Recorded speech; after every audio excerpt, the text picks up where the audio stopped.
Now look, I don't like Liam Cohen for obvious reasons.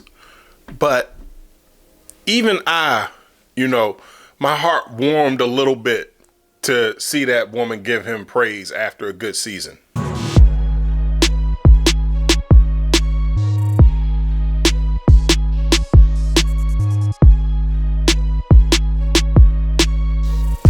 What is up, everybody? My name is Advance, and this is Advance Sports Talk. All right, so the other half of wild card season, of the wild card weekend that we're about to get into right now. We did the NFC, then we're going to do the AFC games, part 2. All right, and we're going to start off with the Buffalo Bills versus the Jacksonville Jaguars. So, like I said in the first video, it's been a good birthday week for me. The Panthers lost. The head coach was our previous offensive coordinator. The Jaguars lost. Head coach was our previous offensive coordinator. Damn, we gotta stop. Like letting offensive coordinators leave to go be the head coach for teams that got cat names. Like, geez, Panthers, Jaguars, dang. What's next? The Bengals?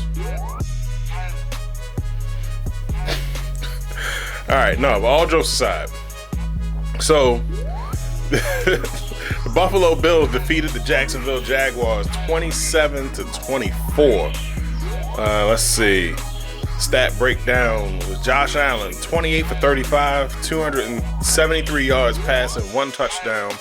Trevor Lawrence was 18 for 30, 207 yards, 3 touchdowns, 2 interceptions. So, yeah, what was this? Dalton Kincaid, 3 receptions for 28 yards and 1 touchdown. Parker Washington, 7 receptions for 107 yards and 1 touchdown. Let's see who else went off. Josh Allen, 2 rushing touchdowns. Yeah, so that's all he needed. Let's see. Parker Washington, Travis Etienne, and Brian Thomas all had receiving touchdowns. Let's see. Then that was it. But yeah, so after the game in the press conference, there was a woman by the name, what was her name? Lynn Jones Turpin. So she was a reporter, and let me tell you, that clip has been all over the internet the past 48 hours because how she because she came up and she basically praised you. She praised you how your best friend's mama would praise you. You know, like, or how your best friend's auntie or grandmother or just somebody from the neighborhood, you know, that you know, like a woman that watched your growth and everything. She was like, listen, you hold your head up. You hold your head up, young man. You did a hell of a job. Not a hell of a job, but you know, she basically said like, the Jaguars, he turned around the Jaguars, despite my personal feelings towards Liam Cohen. But you know, the Jaguars was sort of okay last week, but you know, they did well enough for Doug Peterson to get fired.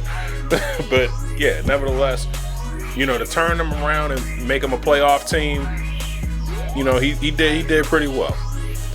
Actually, I think we might play them next season. Yeah, revenge. But no, all jokes aside, yeah. Matter of fact, like the only thing that woman didn't say she didn't say the stereotypical thing that all older black women say, baby. Yeah, baby. B-A-Y, B-A-Y. You gonna do better next season, baby. Y'all gonna be all right, baby. You doing a good job, baby. Oh man, but you know, nevertheless, all right. Jaguars have been eliminated. Bills will go on to the division round. All right, next, the LA Chargers versus the New England Patriots. And look, for this to be such a defensive game, yeah. Chargers ended up with the short stick. Patriots beat the Chargers 16-3. That's crazy. As much as the Patriots was balling this year, you know, I wouldn't have expected them to hold up. Yeah, I wouldn't have expected them to only have one touchdown. So, yeah, the one touchdown scored out of this whole game.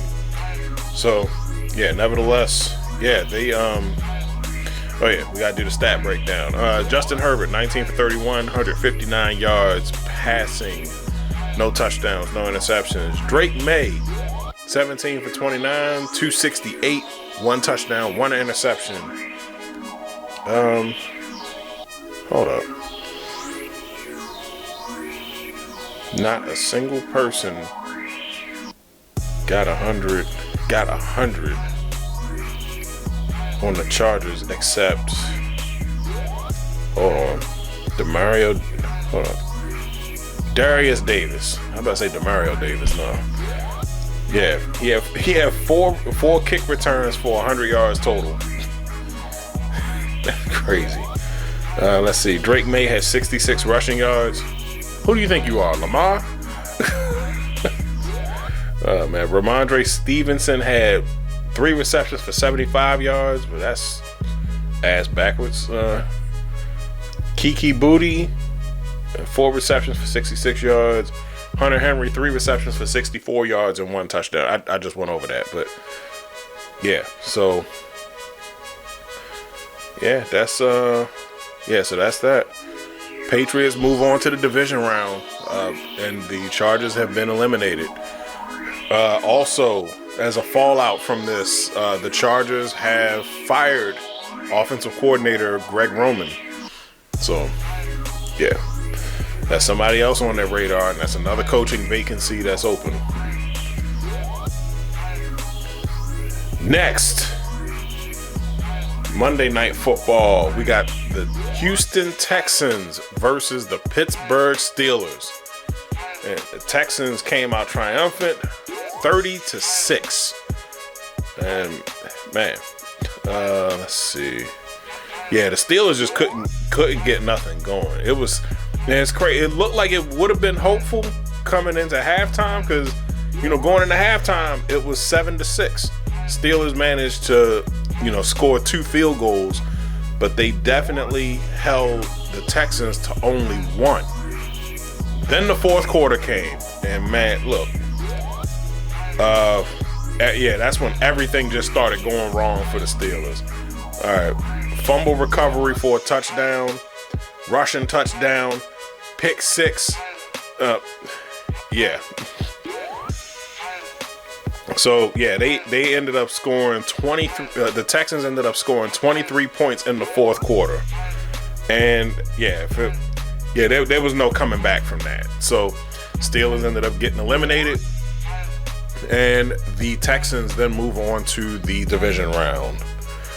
And yeah, so also news from out of Pittsburgh: Mike Tomlin has stepped down as the Steelers head coach. And yeah, so now in the AFC North there's going to be a power vacuum because now John Harbaugh and Mike Tomlin is gone. So yeah, and it's and you know, Steelers fans have been calling for it forever. They've been calling for it for the last few years now. They wanted Tomlin gone. I said good luck because, you know, Steelers don't fire coaches. Like, you know, you can say we want him fired all you want. If the Steelers, if the coach does not retire, the Steelers are sticking with him.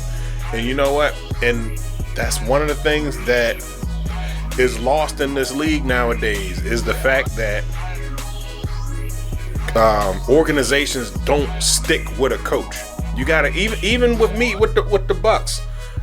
They was calling for Todd Bowles' head this season.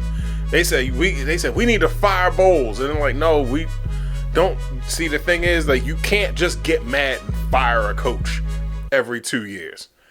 You gotta give time to allow time to, build, and you gotta allow time to, create stability. And the fact that there was stability in leadership is the reason why the Steelers was on top for so long. Now, they faded off in the end after that 2021 playoff game against the Browns. Then, yeah, they was cooked. But they won. But after they won the Super Bowl in 2008, they was always a force to be reckoned with. And you know who else was? The Ravens was too, because they had John Harbaugh in place. So, that just goes to show you can't just say, all right, this guy's not working out, let's bring in somebody else that can.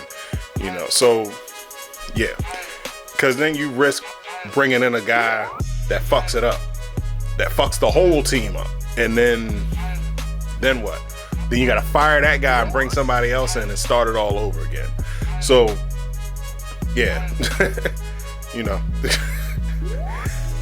yeah, that there is that.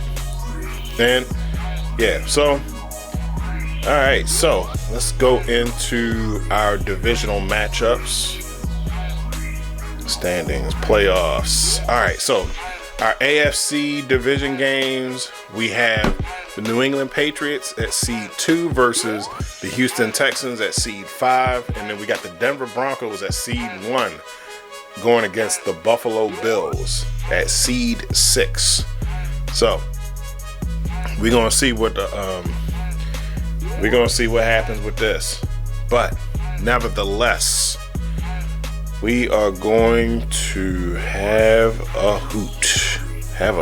What is that? Oh man, but nevertheless, all right. Those are my thoughts. What are your thoughts? Put your comments in the comment section down below. We're going to chop it up. We're going to start this conversation.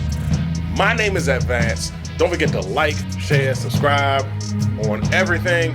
Oh, and wish me a happy birthday. I'm out.